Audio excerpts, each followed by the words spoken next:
Počas minulotýždňovej výchrice strhlo na jednom z blokov strechu. Ešte sa nezačalo ani s dobudovaním bytov a obec už musí riešiť ďalšiu opravu. Bol tu hlavný dodávateľ, slúbil, že strechu opraví na vlastné náklady a budeme skúmať, či tam bola zlá technológia. My sme sa dohodli, že to opravíme hneď a hotovo. Ja som hneď dal fóliu, zakryl som, aby nepršalo. Totiž ani fólia celá nebola otrhnutá. To len plech trošku nadvihnul. Škodu odhadli na 600 €. Strhnutá strecha bola poistená, preto oslovili aj poisťovňu. Budeme čakať na výsledok. Strhnuté pokrčené plechy sťahovanie letanovských Rómov nijako neohrozia. S dostavbou nájomných bytov sa začne hneď, ako to počasie dovolí.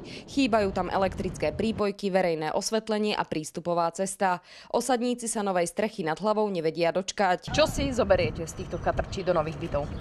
Len drevo. Čo si budem brať? Toto zoberiem, linku, stoličky, stôl a už toto nebo, to už to džady. Tak sebe budem kúpiť nové dačo. Postiele, linku. Proti sťahovaniu osadníkov z Letanoviec do priameho susedstva obce Spišský Štvrtok miestni ľudia ostro bojovali. Nepomohli im petície ani veľký protest. Dnes je presťahovanie osadníkov už isté. Sťahovanie osadníkov z Letanovského mlyna je naplánované na júl až august. Kľúče od nového bývania dostanú až vtedy, keď nelegálne chatrče rozoberú.